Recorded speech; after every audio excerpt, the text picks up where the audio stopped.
So we are continuing the chapter Fundamentals of Partnership, and today we'll be discussing the topic Past Adjustments.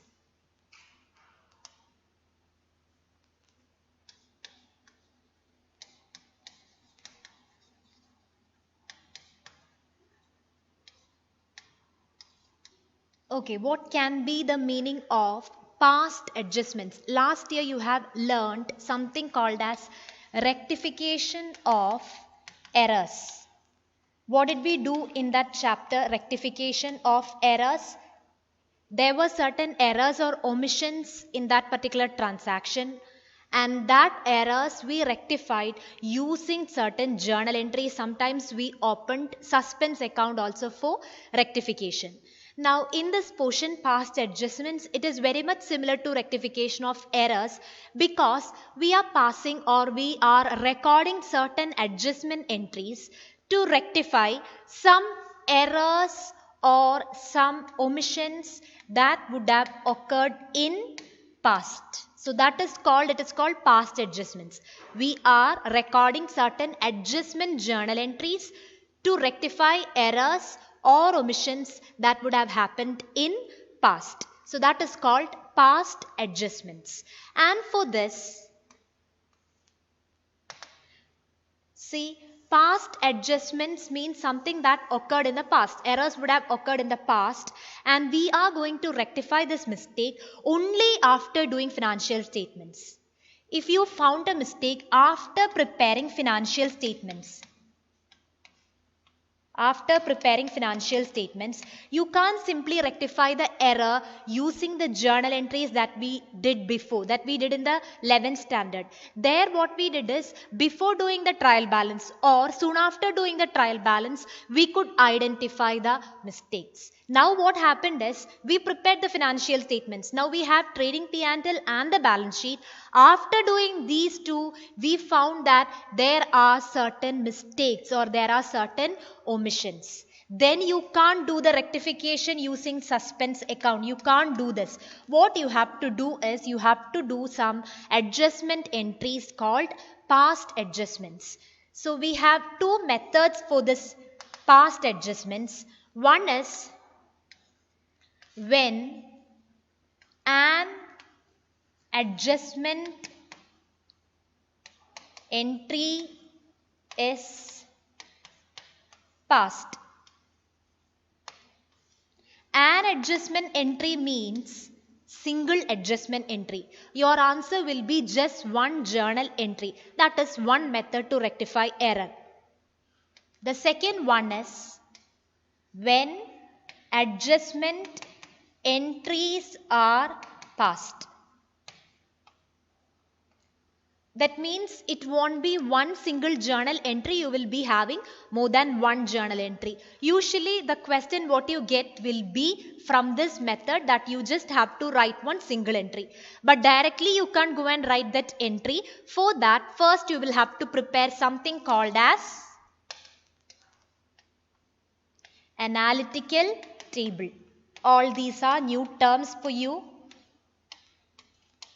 So you will have to first do analytical table. We are discussing the first method now. So you will have to first do analytical table, and then you have to write this single adjustment entry. The second method is adjustment entries, that we will discuss later. We will work out one problem and I'll explain how to do this analytical table and how to write the journal entry based on that. Illustration 36. P and Q were partners sharing profits equally.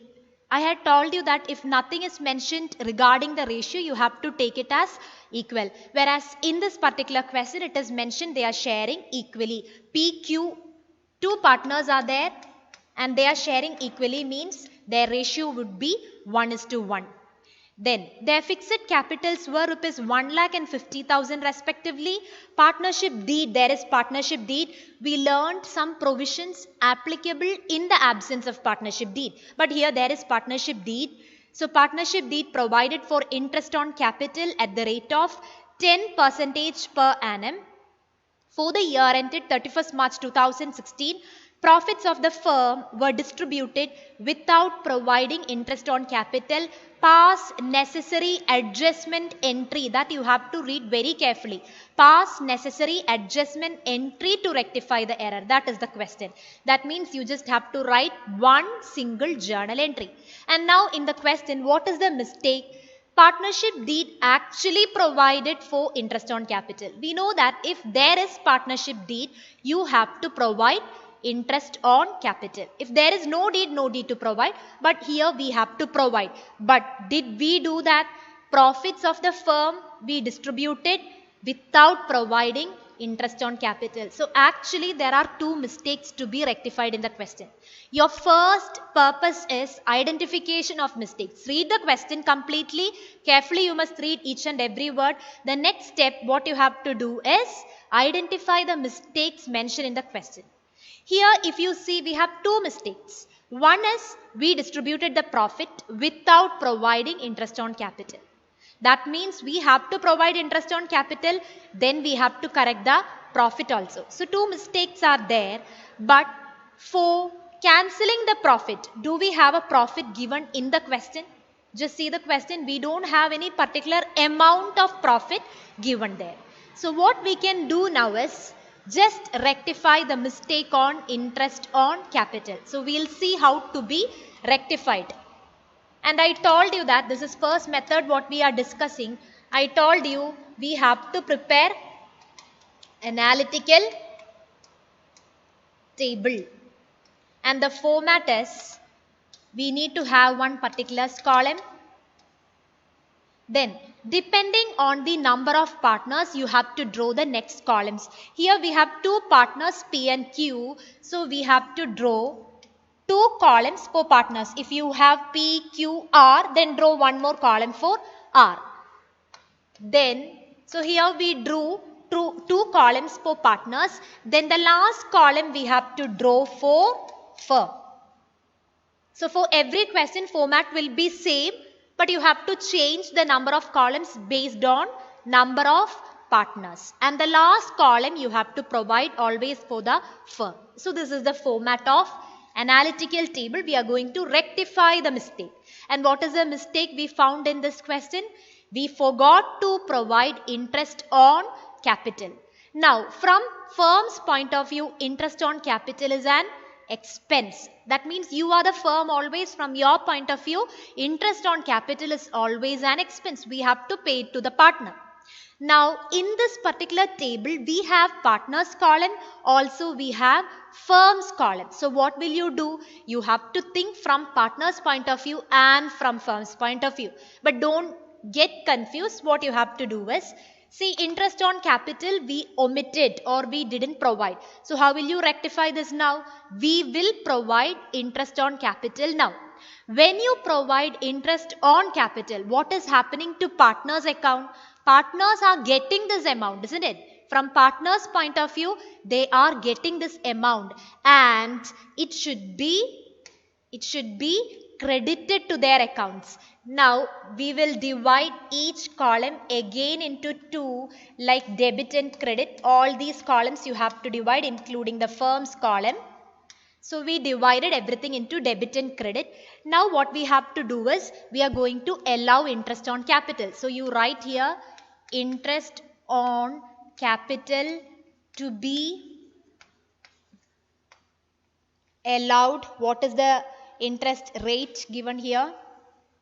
At the rate of 10%. Okay, now when it is allowed to partners, they are getting. And in partners column, we have debit and credit columns. In which column will you write this? When they get the amount, it would be credited in their account. That you have to do very carefully. If you make mistake here, the entire table will go wrong. So what you have to do is, just think from partners point of view. When the firm, when you are giving this interest to partners, this is interest on capital. So interest on capital, when it is given to partners, what will happen to their account? They are getting this amount, so it would be credited to their accounts. If somebody is getting the amount, it would be credited to their account, isn't it? I have told you last year, when you get from bank, you will be getting a message like your account is credited with so much. When you get interest from bank, what is the message you are getting? Your account is credited with so much. So whenever you get something, the account will be credited. Here also the partner is getting. Here we have to think from partner's point of view because we are filling partner's column now. So thinking from partner's point of view, and when they get this amount, it would be credited to their account. So where we will write the amounts in their credit columns, and fixed capitals are given 1,50,000. So on that 1 lakh, you can compute 10%. So the amount would be 10,000 for Q, and it should be written in credit column. And the other partner, it would be 50,000. That is 50,000 into 10% you have to take because we are computing interest on capital. I hope you understood so much. Then the last column is for the firm. If you are writing something in the credit column of partners, it would be the opposite for the firm. Again, you don't have to think from firm's point of view. Once we filled partners column, you just have to do the opposite for the firm. So for firm, you have to write the total of these two in the debit column, that is 15,000. So now we rectified the mistake. The mistake is over. Next, what we have to do is finally what your purpose is to write the journal entry. So we rectified the mistake. Next step is balance the firm's column. We have to balance firm's column. Just see the debit side of firm. We have rupees 15,000. Credit side of firm, it is nil or it is 0. So we know that debit side is more. Debit side is more means this particular firm's account is having a debit balance. Debit balance means last year you have learned it is a loss. All these you must know. It won't be mentioned in the question like the firm is having a loss. It won't be mentioned, that you must know. So 15,000, how did we understand it is a loss? Because the firm is having balance in debit column. Which side is more, that you have to see. Here debit side is more, that means it is a debit balance. That means it results in a loss for the firm. Now this 15,000, who will bear? We know that profits and losses will be shared between partners. So here P and Q will be bearing this loss of 15,000. We are going to share this loss among the partners. So we will write in the particulars column loss to be shared. And now this 15,000, how will you share? In this particular ratio given in the question. And in the question it is mentioned they will be sharing equally. P and Q will be sharing equally. So 15,000 will divide equally between the partners. So after division you will be getting 7,500 each. Now the question is, in which column you will be writing this 7,500? You have to write in the debit column, because loss when partners bear, what will happen to their account? It is being taken from their account. That means their account should be debited. So we have to write in the debit column of the partners. This step you have to do very carefully, in which column you are writing. Okay, now the total is 15,000 and we know that it must be written in the opposite column for the firm. So we wrote it in the credit column. Next, what you have to do is just draw a line like this till the firm's column. Now you just have to add all these figure and write. All these columns you have to total. The firm's column will be having the same value because we balanced firm's column first. Next, what you have to do is compare the debit and credit side of each and every column. Here when you compare, you can see a difference of 2,500, isn't it? Here we have 7,500 and credit column we have 10,000. So we have a difference of 2,500. Now where will you write this 2,500? The simplest way to remember is write the difference amount in the column which is having higher value. So here 10,000 is higher amount. Below that, that means under credit column, you have to write the difference. So what did we do now? We are finding the difference. We have to write in the column which is having a higher balance. Similarly, you have to consider Q's columns. Here we have again a difference of 2,500. It will be the same since there are only two partners. The balance should be same. Otherwise, we can't write a journal entry. Okay, so the difference is 2,500 and that must be written in the column. No need to round like this. It is just for you to understand. I am just highlighting this. Okay, so what you have to do is compare this, find the difference, write the difference in the column which is having higher value. So here on the debit side, we are having higher value. So we wrote that difference here. Then looking into firm's column, it is nil. There is no difference between these two because we already balanced the firm's column before. So now this analytical table is over. So we have to now write the adjustment journal entry. Do you remember the question? The question was to write an adjustment journal entry, and now we can write the adjustment journal entry. What will be the adjustment journal entry? Just see the columns in which you have written the balance. See this 2,500, this is Q's column. Q's column, if you see, this particular figure is written in the debit column. And for P's column, it is written in the credit column. So you can write P's, what will you write? P's capital account is what you are usually writing, but there is a difference in the question. Because this question says that the firm is maintaining fixed capitals. We discussed fixed capital and fluctuating capital. If it is fixed capital, you have to open one account, that is current account. If nothing was mentioned like fixed or fluctuating, you can simply write what? It's not P, Q is having debit balance.